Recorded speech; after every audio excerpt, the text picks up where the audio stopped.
வணக்கம். நான் லாவண்யா. குஸ்லி ஃபேமிலிக்கு அனைவரையும் வரவேற்கிறேன். தமிழக வெற்றி கழகம் சார்பில் செயற்குழு ஒன்று நடந்தது. தமிழக வெற்றி கழகம் என்ன பண்ணுது அப்படின்னு ஒவ்வொருத்தனும் யாரெல்லாம் திராவிட முன்னேற்ற கழகத்துக்கு சார்பாக பேசுறாங்களோ அவங்க எல்லாம் பூத கண்ணாடி வச்சு பார்த்துட்டு இருக்காங்க. ஏதாவது தப்பு கிடைக்குமா, அப்பதானே எடுத்து பேச முடியும். அந்த மாதிரி ரெடி பண்ணி வச்சிருக்காங்க ஐடி. அவங்க பேசுறத ட்ரால் பண்ணணும். அவங்க என்ன பேசினாலும் சரி, அவங்க கரெக்டாவே பேசினாலும் சரி, அது ஏதோ ஒரு விதத்துல ட்ரால் பண்ணிடணும். இதுதான் அவங்களுடைய ஃபுல் டைம் அஜெண்டா. மற்ற கட்சிகளை பத்தி அவங்களுக்கு கவலையே கிடையாது. காரணம் என்னன்னா, 75 ஆண்டு காலமா அரசியல் பண்ணிட்டு இருக்கிறோம்னு சொல்லிட்டு இருக்கிற திராவிட முன்னேற்ற கழகம் 2 வருஷமா அரசியல் பண்ற தமிழக வெற்றி கழகத்தை தாங்க முடியல. தமிழக வெற்றி கழகத்தை பார்த்தா அவ்வளோ கொதிப்படைகிறாங்க, பொறாமப்படுறாங்க. செயற்குழு கூட்டத்துல பேசுனதை பத்தி வருவோமா? ஃபர்ஸ்ட் எடுத்ததும் தீர்மானம் 2ன்னு ஆரம்பிச்சார். அதை வச்சு ட்ரோல். என்னடா அப்படின்னு பார்த்தா, ஃபர்ஸ்ட் 1 தானே வரணும், அப்புறம் தானே 2 வரணும். இவர் பேப்பரை மாத்தி வச்சு படிக்கிறார். ஏதாவது மீட்டிங் போயிருந்தாலோ, ஏதாவது செயற்குழு கூட்டம் அட்டன் பண்ணியிருந்தா தானே இந்த தெளிவு இருக்கும். செயற்குழு கூட்டத்துல அந்த தீர்மானங்கள் பேப்பர் அவங்களுக்கு மட்டும் இல்லாம ஒட்டுமொத்த அங்க வந்திருக்கிற டீமுக்குமே சர்க்குலேட் பண்ணுவாங்க. ப்ரியாரிட்டி வைஸ் வச்சிருக்கலாம். ஓகே, தீர்மானம் 1 விட தீர்மானம் 2 தான் முதல்ல படிக்கணும். ஸோ தீர்மானம் 2 ஃபர்ஸ்ட்ல வச்சுட்டு படிக்கலாம் அப்படின்னு சொல்லி தீர்மானம் 2ன்னு படிக்கலாம். உடனே நீங்கெல்லாம் கேட்கலாம், அப்போ தீர்மானம் 1னே படிச்சிருக்கலாமே. அங்க அவருக்கு அது புரியும். சுத்தி இருக்கிற மக்களுக்கு இதை மாத்திட்டாங்கன்னு யோசிக்க கூடாதுல்ல. அவங்க எடுக்கும் போதே அவங்க அந்த பேப்பரை பார்த்து தானே கவனிச்சுட்டு இருப்பாங்க. அவர் படிக்கிறதுக்கும் இந்த பேப்பர்லயும் மேட்ச் ஆகலையே தீர்மானங்கள், இதான தீர்மானம் அப்படின்ற மாதிரி யோசிக்க கூடாதுன்ற காரணத்துக்காக அந்த பேப்பர்ல என்ன இருக்கோ அதை கரெக்டா படிக்கிறாங்க. இதுல உங்களுக்கு என்னங்க பிரச்சனை? அடுத்து பிஜேபி கூட்டணியில இல்லைன்னு சொல்லிட்டாருப்பா. அதே மாதிரி பிஜேபியோட யாரெல்லாம் இருக்காங்களோ அவங்க கூட கிடையாதுன்னு சொல்றாரு. அதுல ஏடிஎம்கே ஏன் மென்ஷன் பண்ணல? எடுத்த பாயிண்டே திமுக அதிமுகன்னு தான் சொல்லி பாஜகவோட கூட்டணி வச்சிருக்கவங்களோட நாங்க வச்சுக்க மாட்டோம்னு சொல்லியிருக்காங்க.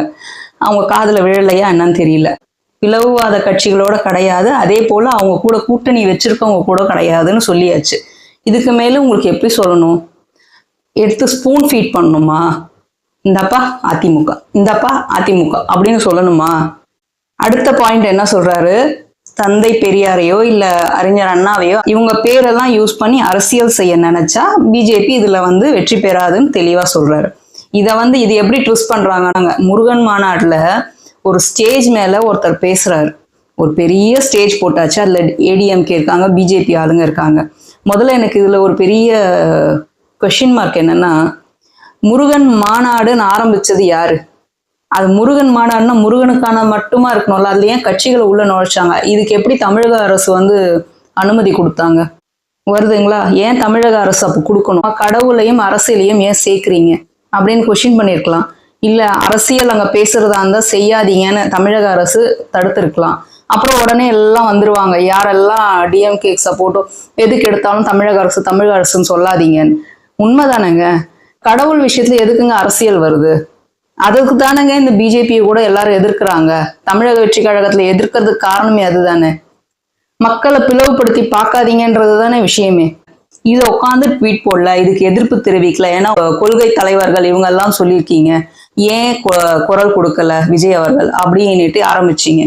எல்லாத்துக்கும் திருப்பி சொல்றது, ஒன்னொன்னுத்துக்கும் ட்வீட் போட்டுட்டே இருந்தா அதுக்கு மதிப்பே இருக்காது. ஒரு டீச்சர் ஒரு ஸ்டூடெண்ட்டை எந்த நேரத்துல அதட்டணுமோ அந்த நேரத்துல அதட்டினா மட்டும்தான் அந்த பையனுக்கு அந்த டீச்சர் மேல பயம் இருக்கும். சும்மா அடிச்சுக்கிட்டே திட்டிக்கிட்டே இருந்தா அந்த டீச்சர் மேல பயம் இருக்காது. சிம்பிள். திருப்பியும் அவர் தெளிவா சொல்றாரு, கூடி குழைந்து கூட்டணி போறதுக்கு நாங்க டிஎம்கேவோ இல்ல ஏடிஎம்கேவோ கிடையாதுன்னு. இதுலயும் ஏடிஎம்கே நல்லா தெளிவுபடுத்திட்டாரு. அடுத்த பாயிண்ட் அவர் என்ன வைக்கிறாரு? பரந்தூர் விமான நிலையம் பரந்தூர்ல வர வேண்டாம், அந்த வாட்டர் பாடிஸ் எல்லாம் பாதிக்கப்படும், சென்னை முழுக்கும் அப்படின்னு சொல்றாரு. இதுக்கு ஒண்ணு தூக்கிட்டு வரானுங்க. ஆல்ரெடி இதெல்லாம் செக் பண்ணிட்டு தானே அங்க அப்ரூவலே கொடுத்துருக்காங்க. அப்படி இருக்கும்போது இவங்களுக்கு யாரு தனியா இந்த இது சொன்னது அப்படிங்கிற மாதிரி கேக்குறாங்க. ப்ரூஃப் எடுத்து கொடுத்தா வாய முடிப்பாங்களா? நான் கேட்கிறேன், அவங்களுக்கு சொன்னவங்க உண்மையாதான் சொன்னாங்கன்னு என்ன நிச்சயம்? முதலமைச்சர் மு.க. ஸ்டாலின் அவர்களுக்கு யார் பரிந்துரை செஞ்சாங்களோ பரந்தூர் பத்தி, அந்த இடத்துல வாட்டர் பாடிஸ் இல்ல பண்ணலாம் ஓகே அப்படின்னு அப்ரூவல் கொடுத்த அந்த டீம் இருக்கு இல்லையா, அவங்க கரெக்டா தான் கொடுத்துருக்காங்கன்னு என்ன நிச்சயம்? கேரண்டி தருவீங்களா? தலைவர் விஜய் அவர்கள் வந்து பகிரங்கமா ஓப்பனா ஒரு செயற்குழு மீட்டிங்ல வந்து சொல்றாரு, இந்த மாதிரி விஷயங்கள் பாதிக்கப்படும், இதனால சென்னை வெள்ளம் வந்தா மூழ்கும்னு தெளிவா சொல்றாரு. வித்தவுட் ப்ரூஃப் அவர் ஏன் ஸ்டேஜ் ஏறி பேச போறாரு? உங்ககிட்ட ப்ரூஃப் இருக்கா? நாங்க சொல்றது 100% கரெக்ட், எங்களுக்கு அப்ரூவல் இருக்கு, இதுதான் அந்த ப்ரூஃப், ரிலீஸ் பண்ணுங்க. அது உண்மையானதா இல்லையான்னு செக் பண்ணணும்ல. கடைசியா அவர் ஒண்ணு சொல்றாரு, இதெல்லாம் செய்யாம நீங்க இதை கடந்து போகணும்னு நினைச்சீங்கன்னா நான் பரந்தூர் மக்களையும் பொதுமக்களையும் கூட்டிட்டு தலைமைச் செயலகம் முன்னாடி வந்து நானே நிப்பேன், இது கன்ஃபார்ம் அப்படின்னு சொல்றாரு. அவர் சொல்ற அந்த மூமெண்ட் நிஜமாவே கூஸ் பம்ப்ஸ் மூமெண்ட் ஆக்சுவலி. அது அதே போல எனக்கு நினைச்சா சிரிப்பா வந்துகிட்டே இருக்கு. என்னடா இது, ஆரம்பிச்சு 2 வருஷம் தான் ஆகுது, இதுக்குள்ள இப்படி பயப்படுறானுங்க. ஏன்னா தமிழக வெற்றி கழகம்னு ஒரு கட்சி ஆரம்பிக்கிறதுக்கு முன்னாடி அந்த பத்தி பேச்சே கிடையாது. ஓரணியில் தமிழ்நாடுன்னு ஒரு கமிட்டி கிடையாது. அவங்க பாட்டுக்கு அவங்க வேலையை பார்த்துருந்தாங்க. எப்ப தமிழக வெற்றி கழகம்னு ஒரு கட்சி ஆரம்பிச்சதோ, தலைவர் விஜய் அவர்கள் முன்னிலையில இதெல்லாம் ஆரம்பிச்சு அவர் மீட்டிங் போட ஒரு மீட்டிங்க்கும் ஒரு புதுசா அப்ரூவல் வந்துகிட்டு இருக்கு. இது இன்னைக்கு தொடங்குறோம், இங்க ஒரு பேச்சு வந்துச்சுன்னா இது இன்னைக்கு தொடங்குறோம். எத்தனை இன்னும் அப்போ வந்து இவர் ஒரு வாட்டி ஸ்பீச் கொடுத்தாலே அங்க பத்திக்குது. இதுதான் உண்மை. அடுத்து வந்து ஆபாசமா நாங்க பேசுறதே கிடையாது. ஆபாசமா தமிழக வெற்றி கழகம் தான் பேசிட்டு இருக்கான். லிஸ்டை எடுத்தோன்னு வச்சுக்கோங்களேன், திராவிட முன்னேற்ற கழகத்துல ஆபாச பேச்சாளர்கள் லிஸ்ட் எடுத்தா அது போயிட்டே இருக்கும். இந்த சமீபத்துல பாத்தீங்கன்னா போக்குவரத்து துறை அமைச்சர் வந்து ரெய்ட் மாதிரி போயிருக்காராமா. எங்கெல்லாம் வந்து இந்த பஸ்கள், பிரைவேட் பஸ் இல்ல கவர்மெண்ட் பஸ்ஸஸ் எல்லாம் லாங் ரூட்ல போறாங்க இல்லையா, எங்க நிறுத்தணுமோ அங்கதான் நிறுத்தணும். ஆனா இந்த டிரைவர் கண்டக்டர்ஸ் என்ன பண்ணுவாங்க, சில கடைகளோட டைப் வச்சுக்கிட்டு அங்க நிறுத்தி அவங்களுக்கு லாபம் சம்பாதிச்சு கொடுக்குற மாதிரி எல்லாம் பண்றாங்க. இது பல வருஷமா நடந்துட்டு இருக்கு. இத்தனை வருஷம் ரெய்டு வராத மினிஸ்டர், போக்குவரத்து துறை அமைச்சர் வந்து முந்தா நாள் போய் பார்த்துட்டு வராராமா. அப்ப இத்தனை வருஷம் படுத்து தூங்கிட்டு இருந்தார் போல இருக்கு. இந்த ராமாயண படத்துல கும்பகர்ணன் சொல்லுவாங்கல்ல, 6 மாசம் தூங்குவார் 6 மாசம் முடிச்சுட்டு இருப்பார், அந்த மாதிரி 4.5 வருஷம் தூங்கிட்டு இந்த 6 மாசம் 8 மாசத்துக்கு வேலை செய்வாங்களாமா. இல்ல போலீஸ் தாக்குதல்ல அஜித்குமார்ன்றவர் இறந்துட்டார் இல்லையா, இந்த காரணத்துக்காக முதல்வர்ன்றவங்க பதவி விலகணும்னு ஒருத்தங்க ஆவேசமா ஒரு பெண் பேட்டி கொடுத்துருக்காங்க. அதை வச்சுக்கிட்டு இவர் சொல்றாரு, ஏன் விலகணும், ஏன் நாங்க வந்து மன்னிப்பு கேட்கணும், ஏன் அதான் சாரின்னு சொல்லிட்டார்ல, சாரி இதுக்கு மேல என்ன பண்ணணும்? நான் சொல்றேன், பகீரங்கமா மன்னிப்பு கேட்கறதுன்றது புதுசு கிடையாது. தமிழக முதல்வருக்கு பல தடவை பகீரங்கமா மன்னிப்பு கேட்டுக்காரு. ஆனா தார்மீக பொறுப்பு ஏத்துக்கிறேன் அப்படின்னு ஒரு தடவையாவது இதுக்கு பொறுப்பு நான் ஏத்துக்கிறேன் அப்படின்னு எங்கேயுமே எப்பயுமே சொன்னதே கிடையாது. அதே போல இன்னொரு விஷயம், அந்த தம்பிக்கு வேலை வாங்கி கொடுத்துருக்காங்க இல்லையா, அஜித்குமார் அவர்களுடைய தம்பிக்கு, அவருக்கு வேலை வாங்கி கொடுத்தது அவர் சொல்றாரு, அவங்க கொடுத்த இடமும் எங்களுக்கு யூஸ் கிடையாது, அது எங்கேயோ கிடக்குது. இவங்க கொடுத்ததும் டைரக்ட் கவர்மெண்ட் இது கிடையாது, வேலை ஆவின்ல வேலை கொடுத்ததா சொல்றாங்கல்ல, டைரக்ட் ஆவின் கிடையாதாம்மா, அது ஒரு ஏஜென்சியாமா, அதாவது கான்ட்ராக்ட் எடுத்து அந்த இடத்துல வேலையாமா. அதுக்கு நிருபர்கள் கேட்குறாங்க, அப்போ உங்களுக்கு அது பிடிக்கலையா அப்படிங்க. நான் அப்படி சொல்ல வரலங்க, இங்க இருந்து 80 கிலோமீட்டர் போகணும். அது எப்படி, இவர் வீட்டுல இருந்து 80 கிலோமீட்டர் தூரம் போகணும். அங்க போயிட்டு வர்றதுன்றது எங்களுக்கு எவ்வளோ கஷ்டமான விஷயம். இதை தாண்டி டைரக்ட் கவர்மெண்ட் ஜாப் ஏதாவது கொடுத்தா நல்லா இருக்கும், அதாவது என் படிப்புக்கு ஏத்த மாதிரி அப்படின்னு தெளிவா அந்த பிள்ளை பதில் சொல்றாரு. தெரியுதுங்களா இதுல இருந்து தமிழக அரசோட லட்சணம்? அவங்களுக்கு என்ன தேவையோ அதை செஞ்சு கொடுங்க. அதை விட்டுட்டு நீங்க ஒண்ணு கொடுத்ததை வந்து பிடிக்கிறது புதாகரமாக்கி காட்டுறீங்க பாத்தீங்களா, அதுல எவ்வளவு பிரச்சனை இருக்கு பாத்தீங்களா. இது ஒண்ணும் புதுசு கிடையாது. ஒரு இடத்துல மக்கள் வந்து பூர்வீகமா இருந்துகிட்டே வருவாங்க, ஒரு 30 வருஷம் 40 வருஷம் வாழ இடத்துல இருந்து இந்த இடம் கிளம்புங்க, இது உங்களுக்கு கிடையாது அரசாங்கத்துக்குன்னு சொல்லி அவங்களுக்கு வந்து அவங்க வாழ்வாதாரம்லாம் அந்த இடத்த நம்பி இருக்கும். அவங்கள தூக்கிட்டு போய் எத்தனையோ கிலோமீட்டருக்கு அப்பால கொண்டு போய் வீடு கட்டித்தரேன்னு சொல்றதுல புதுசே கிடையாது நம்ம தமிழக அரசுல. கேள்வி கேட்டா மட்டும் என்ன குறை கண்டுட்டீங்க, எதனால ஆட்சி மாற்றம் வேணும், இதனாலதான் ஆட்சி மாற்றம் வேணும்னு கேட்கும். எந்த முதலமைச்சர் கொடுப்பாரு, சிபிஐக்கு தூக்கி கொடுப்பாரு கேஸ், எங்க முதலமைச்சர் கொடுத்திருக்காருன்னு சொல்றாங்க. சிபிஐ கொடுக்கறது பெருமை கிடையாது, அசிங்கம். நம்ம போலீஸ் கிட்ட இருந்து சிபிஐ கிட்ட போகுதுன்னா நம்ம போலீஸ் வக்கு இல்லைன்னு அர்த்தம். அதான உண்மை. உங்களுக்கு கரெக்டா இன்ட்ரோகேட் பண்ண தெரியல, எங்க கிட்ட கொடுங்க, நாங்க இன்வெஸ்டிகேட் பண்றோம், சிபிஐயா வந்து முன் வாங்கறதுக்கு முன்னாடி நானா கொடுத்துட்றேன், பந்தாப்பா எடுத்துட்டு போப்பான்னு சொல்றது பெரிய விஷயமா?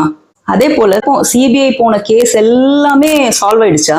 பல வருஷங்களா அன்சால்வ்டு கேசஸ் எத்தனை இருக்குன்றத ப்ரூஃப் காட்டலாம். ஆனா கடைசியா நறுக்குன்னு ஒண்ணு கேட்டான், சத்தியமா நறுக்குன்னு நாக்க பிடிக்கிற மாதிரி கேள்வி. நிஜமாவே மக்கள் எல்லாரும் நாக்க பிடிக்கணும். என்ன தெரியுமா? குடும்ப அரசியல் இவங்களை வந்து வெளியே அனுப்பணும்னு சொல்றீங்க. யாருங்க ஓட்டு போட்டது? நீங்க எல்லாம் தானே ஓட்டு போட்டீங்க. உண்மைதானே? அப்ப கதறதுல தப்பு இல்லையே. போட்டதுக்கு அப்புறம் அடி வாங்கித்தான் ஆகணும். இந்த ஒரு பாயிண்ட் மட்டும் கரெக்ட். அதனாலதான் மக்களுக்கு படிச்சு நாங்களும் சொல்லிட்டு இருக்கோம், தயவு செய்து இந்த தடவை ஆட்சி மாற்றம் வந்தாதான் நமக்கும் என்ன நல்லது கெட்டதுன்றது தெரியும்ன்றது. உடனே சொல்லுவாங்க, இங்க மட்டும்தான் ஊழல் நடக்குதா, ஏன் அதிமுகல நடக்கலையா, ஜெயலலிதா அம்மா காலத்துல நடக்கலையா? ஜெயலலிதா அம்மாவை கூட அரெஸ்ட் பண்ணாங்க ஊழல். ஜெயலலிதா அம்மாவோட மொத்த சொத்துக்கள்ல பாதி சொத்து அவங்க மைசூர் மகாராஜா கிட்ட அவங்க அம்மா வேலை பார்த்திருக்காங்க. அப்போ மைசூர் மகாராஜானா உங்களுக்கு தெரியும், மகாராஜா கீழே பெண்கள் வேலை செய்யும் போது அவங்களுக்கு எவ்வளோ ஆபரணங்களோ இல்லைலாம் பொன்முடிகள் கொடுக்கறதெல்லாம் சர்வசாதாரணம். அதுலயே அவங்க நல்லா பணக்காரங்களா இருக்கலாம். அதுக்கு அடுத்து அது இல்லாம இவங்க சினிமால நடிச்சு இவங்களும் நிறைய சேர்த்தாங்க. ஜெயலலிதா அம்மாவும் அவங்களுக்கு என்ன பிள்ளையா குட்டியா, தனி ஆளு, என்ன பண்ணுவாங்க? ஆனா இந்த பக்கம் எடுத்துக்கோங்க, இங்க ஒரு ஆள் ஊழல் பண்ணாரு, அதை நியாயப்படுத்தல. ஊழல் தான், ஒருத்தர் பண்ணாலும் 10 பேர் பண்ணாலும். ஆனா இங்க ஒரு ஆள் ஊழல். ஓகே, இங்க எத்தனை பேர்? கணக்கு போட்டுக்கிட்டே போகலாம். ஆனா ஏத்துக்க மாட்டீங்க. ஊழலே நடக்கல, ஊழலே இல்லாத ஆட்சி, மக்களாட்சி நடக்குது. அடுத்து இன்னொரு துக்ககரமான விஷயம், கடலூர்ல இந்த ரயில்வே கிராசிங்க தண்டவாளத்தை வந்து ஒரு ஸ்கூல் வேன் கடக்க போயிட்டு ட்ரெயின் இடிச்சு அதுல மாணவர்கள் இறந்து போய் டிரைவர் படுகாயம் அடைஞ்சு, அது பாத்தீங்கன்னா கேட் கீப்பரோட பிரச்சனை தான் இது. கேட் கீப்பர் வந்து கேட் ஓபன் பண்ணிட்டாரு, டிரைவர் கேட்டாருன்னு கேட் ஓபன் பண்ணிட்டதா கேட் கீப்பர் சொல்றாரு. ஆனா கேட் ஓப்பன்ல தான் இருந்ததுன்ட்டு டிரைவர் சொல்றாரு. இந்த மாதிரி கான்ட்ரவர்சி போயிட்டு இருக்கு. இதுக்கு டிஎம்கேக்கு சப்போர்ட் பண்ற இந்த யூடியூப் சேனல்ஸ்ல கொஸ்டின் பண்றாங்க. இதுக்கு ஸ்டேட் கவர்மெண்ட் என்ன பண்ண முடியும்? ரயில்வேன்றது யார் கீழே இருக்கு? சென்ட்ரல் டிபார்ட்மெண்ட் கீழே இருக்கு. இங்க கொஸ்டின் பண்ண தற்கூறிங்க, இதுக்குதான் தற்கூறிங்கன்னு சொல்றதுன்னு. அடா பாவீங்களா, சென்ட்ரல்ல தான் இருக்கு ரயில்வே டிபார்ட்மெண்ட். ஆனா சில ரோல்ஸ் அண்ட் ரெஸ்பான்சிபிலிட்டிஸ் ஸ்டேட்டுக்கு கீழே தான் வரும். அந்தந்த ஸ்டேட்ல இருக்கிற ரயில்வே டிபார்ட்மெண்ட்க்கு சில வேலைகளை வந்து இந்த ஸ்டேட் கவர்மெண்ட் வந்து கொஸ்டின் பண்ணலாம் அப்படிங்கிறது இருக்கு. அதுல சிலதை மட்டும் நான் சொல்றேன். இப்ப ரயில்வே ப்ராப்பர்ட்டில ஏதாவது ப்ராப்ளம் ஆச்சு அப்படின்னா அந்த கேஸை வந்து ஸ்டேட் கவர்மெண்ட் எடுக்கும். எஃப்ஐஆர்ஸ் அண்ட் இன்வெஸ்டிகேஷன்ஸ், இது வந்து ரயில்வே சம்பந்தப்பட்ட விஷயங்கள்ல ஸ்டேட் கவர்மெண்ட். ரெண்டாவது பப்ளிக் சேஃப்டி, இதுதான் முக்கியமானது. அதாவது ஸ்டேட் கவர்மெண்டோட வேலை என்னன்னா, ரயில்வே ஸ்டேஷன் இல்ல அது ப்ரிமைசஸ் அது சுத்தி இருக்கிறதுல எல்லாம் சேஃப்டி மெஷர்மெண்ட்ஸ் எடுக்கிறது ஸ்டேட் கவர்மெண்டோட வேலை. ஸ்டேட் கவர்மெண்ட் வந்து ரயில்வேவோட கோஆர்டினேட் பண்ணும் என்னென்ன விஷயத்துல. Security, safety and infrastructure development, இது எல்லாத்துக்குமே ஸ்டேட் கவர்மெண்ட் சப்போர்ட் பண்ணணும். இந்த மாதிரி முக்கியமான விஷயங்கள் ஸ்டேட் கவர்மெண்ட் கையில தான் இருக்கு. Law and order, security, public safety. இப்படி இருக்கும்போது ஏன் கொஸ்டின் பண்ண மாட்டாங்க? இன்னொரு கம்ப்ளைண்ட்டும் இருக்கு. என்னன்னு பாத்தீங்கன்னா, ரயில்வே தரப்புல இருந்து அங்க இருக்கிற கலெக்டர் மேல ஒரு குற்றச்சாட்டு வைக்கிறாங்க. என்ன அப்படின்னா, அந்த இடத்துல சுரங்கப்பாதை அமைக்கிறது நாங்க வந்து ரொம்ப நாளா கேட்டுக்கிட்டு இருக்கோம். ஆனா அந்த கலெக்டர் வந்து இவருக்கு அப்ரூவலே கொடுக்கல அந்த சுரங்கப்பாதைக்கு. அதனாலதான் இந்த பிரச்சனைன்னு சொல்லிட்டாங்க அவங்க. அப்படியே இந்த பக்கம் திருப்பிடுறாங்க. இப்ப ஸ்டேட் கவர்மெண்ட் என்ன பண்ணும் இதுக்கு? இதை நான் இங்க முக்கியமா ரிஜிஸ்டர் பண்றதுக்கு காரணம் என்னன்னா, ரயில்வே டிபார்ட்மெண்ட்னு ஒண்ணு இருக்குன்றதால நான் இது திருப்பி நான் இங்க சொல்லிக்க கடமைப்பட்டிருக்கேன். ஏன்னா எங்க அப்பா ரயில்வே எம்ப்ளாயி.